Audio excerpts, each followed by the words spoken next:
But then it was given proof that he said this in public, in an interview. Right. It came about the fact that we were, as I'd said before in the other interview, that we were practicing together, John and I, and that came out of that. That I worked with him on a lot of things, including giant steps and some other things. And then he said he was going to form a band, and that's how it started. And he wanted me to go, and I was the first person that he had asked to join. And at that time, I had just joined Dizzy Gillespie, and as a jazz musician working with Dizzy, he had a whole year's work, and that was like heaven. You knew where you're going to be, and this and that, and all that. Right. So I just joined him, and I said, well, I can't really do that. I made a commitment to Dizzy, and about me, I've just been raised with high morals. If I tell somebody something, I go by that. So then the next time, he said, I think I had said this on the other interview, that we'll have a Davis in the bass section anyways, and that was Steve Davis. Mm-hmm. And then after that, time went by a little bit, and he asked me again, and the third time he asked me, and I think I covered that on the interview. Yeah.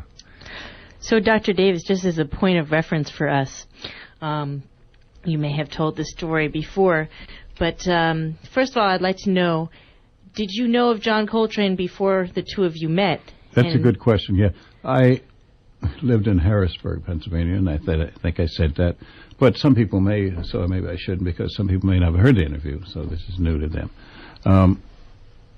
I went to hear Miles's group, the new group. That was after Bird died. There was a reconstruction, and a time which I tell my classes and talk about this in books and all, of abolishing the drug culture, because Bird showed it didn't work, of being high, getting high and being able to play better, as they said. That was the whole end thing. Right. And Bird told a disciple of his the same thing: you should kick my ass in Broadway, Times Square, for being such a fool.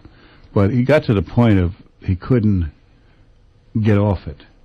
And as a psychologist, I know that is real. It's hard to get the monkey off your back, and he didn't, tried.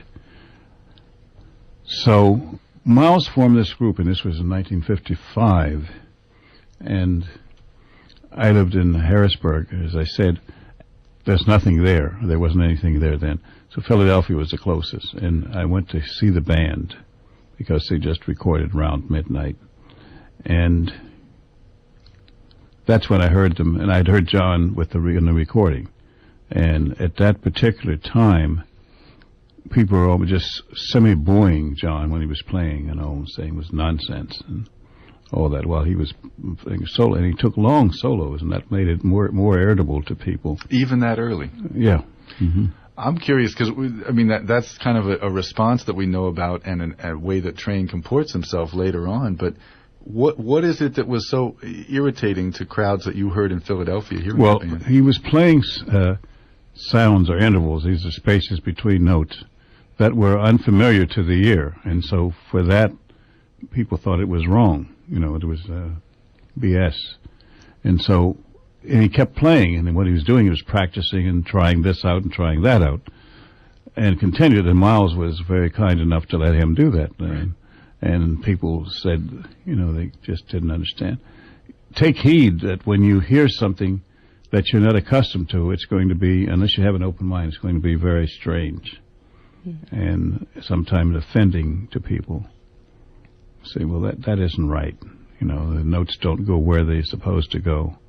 And so that's what happened. And as a result, I was so moved that I went up to him and said, I really appreciate your playing, and I hear everything. And he thanked me. And I said, to this date, I don't know whether, I never asked him, did you remember when I was from Harrisburg, and I came up to you and said about your playing. He never said anything, and I never said anything, but I wonder whether he would remember that, or would have remembered. Right. So, as a result,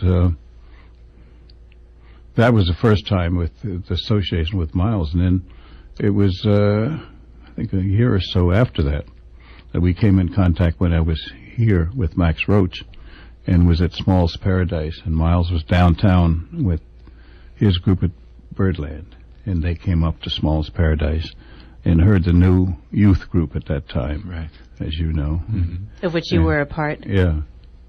And so, result of that, Train, which we use in the terms, hit on me, meaning he tapped you. Yeah, and Booker Little. Mm-hmm. And I thought for sure, being me, as modest as I could be, he'll never call me. He'll probably call Booker Little, and then he asked after that. Well, I said, would you like to practice together? And I said, yes, I'd be honored. He says, what about tomorrow? And then that started the whole thing. Well, the rest is a history that we're going to, keep cracking open and prying into the details of. I should say first that you're listening to this on WKCR. Laura Wellickson and Ben Young with Dr. Art Davis, who's bringing forward all the information about his association with John Coltrane in its early times. Could we pry in just a little bit farther, Dr. Art, and say when Train shows up the next day to practice, what's the substance of that practice? That was minimal. He played the blues, as I recall, that structure for quite some time. And I think we did a standard.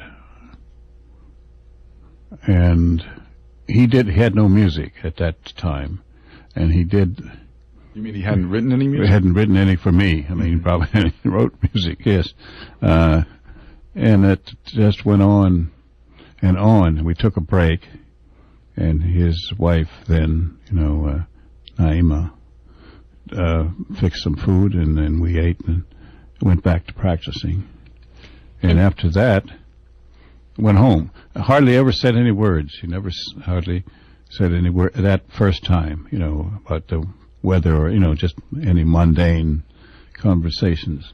And then later on, he asked about, after that he asked, could we get together again and so forth. And finally he opened up, in the sense of talking, making a conversation, because he was very quiet. And so I guess I did win him over. And he seemed to have had a knack, because he just hit on Booker Little, which, Booker was such an extraordinary musician, and me. And I said, well, I was in that class. Well, again, I thought he was kind, just saying that, because he looked, even at that time, as a gentle person, a kind person.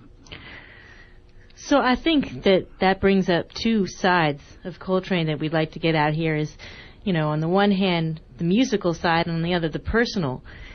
But on the musical side, I'm a little more curious as to how you found it first to practice with him, and then ultimately afterwards we'll talk more about playing with him both in recordings and on the stage.